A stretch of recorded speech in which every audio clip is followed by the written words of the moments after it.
2025년 4월 21일 월요일 새벽 기도입니다. 오늘 말씀은 잠언 25장 11절에서 18절입니다. 잠언 25장 11절에서 18절. 오늘 말씀의 제목은 마음을 시원케 하는 자입니다. 마음을 시원케 하는 자. 여러분, 날이 계속 더워지고 있습니다. 어제는 처음으로 교회에 에어컨을 틀었습니다. 이런 여름이라는 계절은 군인들이 제일 힘들어하는 계절 중 하나입니다. 이런 무더운 더위에 군복을 입고 총을 들고 군화를 신고 또 군장 가방을 메고 훈련을 받고 나면 온 몸이 땀으로 젖게 되고 갈증이 너무너무 심하게 다가옵니다. 그때 저쪽에서 누가 주전자에 냉수를 담아서 오는데 그걸 또 한 사람이 많이 먹지도 못해요. 그 컵에다가 받아서 이제 순서대로 그 외부에 나가 있을 때는 그렇게 먹을 수밖에 없거든요. 그렇게 순서대로 물을 이렇게 먹고 하는데 얼마나 맛있는지 몰라요. 정말 물이 세상에서 제일 맛있구나 느낄 만큼 그 냉수가 꿀맛이에요, 꿀맛. 먹으면서도 벌써 다 달아가니까 아쉽고 더 먹고 싶은데 뭐 줄은 서야 되고 진짜 항상 갈급하고 그리웠던 게 훈련 받을 때의 냉수였거든요. 오죽하면은 물 한 잔에 10만 원 주고 사고 싶을 만큼 물이 맛있고 더 먹고 싶고 그런 마음이었습니다. 근데 우리 인생에서도 이런 냉수 같은 역할을 하는 것이 있어요. 그것이 우리 인생에 허락하신 성경의 말씀입니다. 하나님의 지혜입니다. 그것은 마치 진짜 너무너무 갈증이 심하고 덥고 어려울 때에 누군가가 내게 건넨 냉수 한 잔과 같은 것이 바로 성경입니다. 얼마나 내 마음을 잘 알고 답을 주는지 내 마음이 시원케 되는 경험을 하게 되는 것이죠. 그것처럼 우리가 지혜를 갖추게 되면 누군가에게 있어서 내가 냉수 같은 사람이 됩니다. 그 다음에 또 특히 우리가 하나님의 말씀대로 살면 하나님이 우리를 보고 하나님의 마음이 시원케 되는 그런 우리가 기쁨을 하나님께 드릴 수가 있는 것입니다.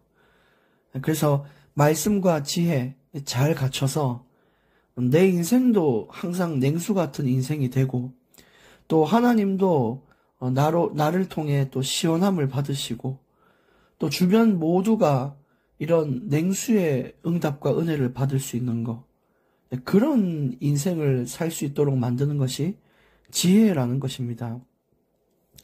지금 시대가 너무 악해서 교회는 가면 갈수록 욕을 먹고 성도들은 세상의 유혹에 휩쓸려서 다 같이 세상 사람들과 손에 손잡고 가고 있는 시기가 지금 시기입니다.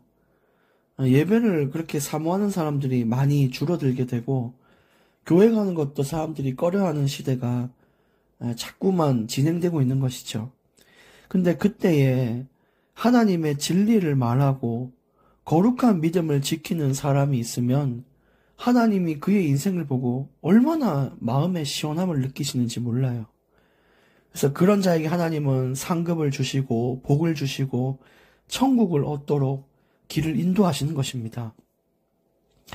오늘 잠언 25장 11절 말씀 보시면 경우에 합당한 말은 아로 새긴 은쟁반의 금사관이라.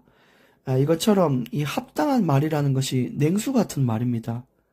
이 사람이 가장 힘들고 더위에 지쳐 있을 때 냉수를 줘야 되지 뜨거운 물을 주면 안 되잖아요. 그것처럼 어떤 사람의 인생에 용기가 필요한지, 이 사람이 지금 위로가 필요한지, 아니면 해답이 필요한지를 보고 그 사람이 가장 필요로 하는 대답을 해줄 수 있는 합당한 말을 해줄 수 있는 삶이 되면 그것이 은쟁반에 새긴 금사과와 같다는 거죠. 여기서 아로 새겼단 말은 정교하게 새겼단 말인데 그 모양이 참 아름답습니다. 그래서 그런 사람의 인생은 참 아름다운 인생이 되고 그런 답을 얻은 사람도 아름다운 인생으로 이어갈 수 있는 것입니다. 이거는 말뿐만이 아닙니다. 행동도 마찬가지인데 경북에 산불이 났을 때 지금 피해를 입은 사람들에게 가장 필요한 것, 합당한 것을 전달할 수 있는 자, 그 합당한 행동 역시도 하나님을 시원케 하는 것이고 그것을 받는 자들을 시원케 하는 일인 것이죠. 그래서 이런 것이 지혜입니다. 하나님 보실 때 기쁜 일인 것이죠. 12절 말씀에도 슬기로운 자의 책망은 청종하는 귀의 금고리와 정금 장식이니라. 이렇게 항상 알맞은 말이라는 것이 우리에게 붙잡혀 있어야 돼요.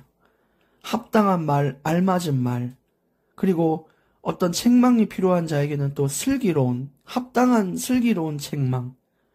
그래서 그를 붙잡아주고 또 아닌 것은 말려주고 그렇게 하는 것이 금고리와 장식, 즉 아름다운 보석과 같이 한 사람의 인생을 살린 것과 같다라는 것입니다. 그러려면은 지혜가 필요하고 우리의 경험보다는 하나님의 말씀을 또 앞세울 수 있으면 더 복되게 말씀을 전할 수 있겠죠. 13절 충성된 사자는 그를 보낸 이에게 마치 추수하는 날의 얼음 냉수 같아서 능히 그 주인의 마음을 시원하게 하느니라. 여기서도 충성된 사자, 자기의 역할을 성실히 잘 이행하는 자죠. 네, 그런 자는 추수하는 날의 얼음 냉수 같다. 추수하는 날에 추수하고 나면 얼마나 등이 다 젖고 덥고 지쳐 있습니까?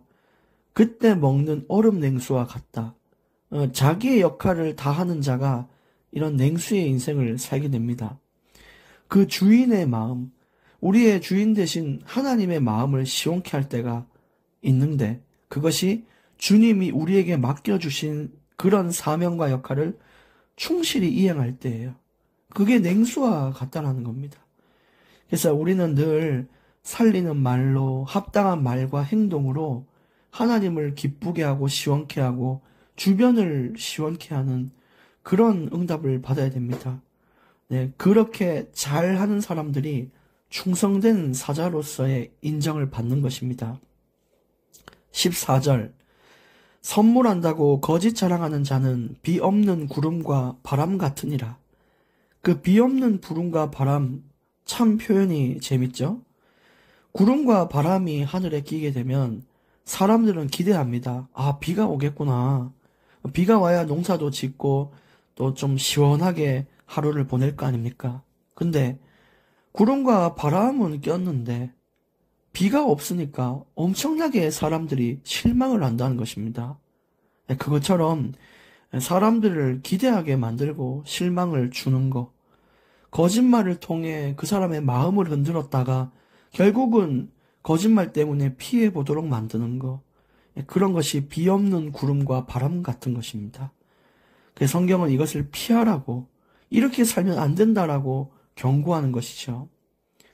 15절 오래 참으면 관원도 설득할 수 있나니 부드러운 혀는 뼈를 꺾느니라. 우리가 착각하는 것은 딱딱한 것이 강하고 부드러운 것은 약하다라는 인식이 있는데 부드러움이 강하다라고 성경은 말합니다. 오늘 부드러운 혀가 뼈를 꺾느니라. 그 강하고 단단한 뼈를 꺾는 것이 부드러운 혀다라고 이야기한 것은 우리가 사람을 대할 때 오래 참은 그 인내를 가지고 또 아무리 내가 좀 화가 나고 그래도 부드러운 말로써 그 사람과 대화하고 소통하면 그 사람의 굳은 마음도 바꿀 수 있다는 것입니다. 그래서 이 부드러움과 온유함은 어떤 강한 것도 꺾고 어떤 강한 것의 마음도 바꿀 수 있는 진정한 강함이 어디 있냐? 인내와 온유한 부드러움 속에 있는 것입니다. 그래서 우리가 뭔가 좀 강하게 밀어붙이는 그럴 때도 어느 때는 필요하겠지만 정말로 진짜 강함이 뭔지를 체험해 보길 원합니다. 어떤 사람을 협박하고 폭행해서 그 사람의 마음을 꺾는 것은 그거는 완전 부러뜨리는 것인데 진짜 강함이 아니에요. 진짜 강함은 사람의 마음을 진짜 움직일 수 있는, 그 중심을 변화시킬 수 있는, 그것이 진짜 강함입니다. 그냥 꺾어버리는 것은 강함이 아니라 폭력인 것이죠. 16절, 너는 꿀을 보거든 조카리만큼 먹으라. 과식함으로 토할까 두려우니라. 이스라엘에서 꿀이라는 의미는 좋은 것을 의미합니다. 그냥 좋은 거예요. 근데 족하게 먹으라 이 말은 적당히 먹으라는 것입니다. 아무리 좋은 거라도 적당히 먹어야 도움이 되는 것이죠. 그래서 비타민도 너무 많이 먹으면 몸이 무리가 되고요. 한약도 너무너무 많이 먹으면 몸에 무리가 돼요. 그러니까 이 자제와 절제가 우리 삶에 중요한데 이걸 자발적으로 할 수 있을 때 또 하나님을 시원케 할 수 있습니다. 근데 이 좋은 것도 적당히 해야 되는데 하물며 나쁜 것을 어떻게 해야 될까요? 진짜 절제와 삼가할 수 있는 그런 우리의 결단이 인생에 필요한 것이죠. 그게 참 우리에게 중요한 것입니다. 그리고 아까 또 15절에서 제가 덜 설명드렸지만 주님 역시 우리를 꺾으려고 하시는 것이 아닙니다. 주님은 강하시지만 그렇게 하지 않으세요. 항상 오래 참고 부드러운 말로 다 이루고 우리 인생에 가슴에 부딪히는 질문을 주시면서 우리를 바꿔나가시는 것. 진짜 강한 자, 그게 그리스도 예수님의 방법인 것입니다. 우리도 그렇게 살아야 되는 것이죠. 그리고 17절에도 너는 이웃집에 자주 다니지 말라. 그가 너를 싫어하며 미워할까 두려우니라. 아무리 친한 사람이 있어도 적당한 선이 필요하다는 것입니다. 거리를 둬야 됩니다. 그게 서로를 시원케 하는 냉수 같은 관계인 것입니다. 계속 있다 보면은 서로의 너무 잘못된 점도 많이 보게 되고 의견 충돌도 많이 나게 되고 또 서로의 사생활이 없어지니까 지치게 됩니다. 그래서 적당한 이런 것들이 필요한 것이죠. 18절 자기의 이웃을 쳐서 거짓 증거하는 사람은 방망이요 칼이요 뾰족한 화살이니라. 이 거짓말이라는 것 자체가 방망이 칼 화살이라는 것은 폭력이라는 것입니다. 폭력. 그냥 단순히 거짓말이 아니에요. 이것은 누군가에게 폭력을 행하고 있는 것과 같습니다. 오늘날 SNS나 이런 인터넷에 악성 댓글로 이렇게 모함하는 자들, 그들은 폭력을 행하고 있는 것이며 결국 그 폭력의 끝은 내가 찌른 창이 나를 향하게 된다는 것을 주님은 알게 하실 것입니다. 오늘 말씀대로 하루를 잘 인도받기를 원하고 오늘 결론은 모두를 시원케 하는 자의 응답을 받자입니다. 하나님 감사합니다.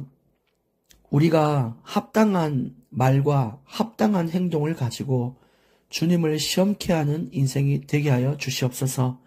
우리 주변 사람들이 냉수 같은 지혜를 통하여 살아나게 하여 주옵소서.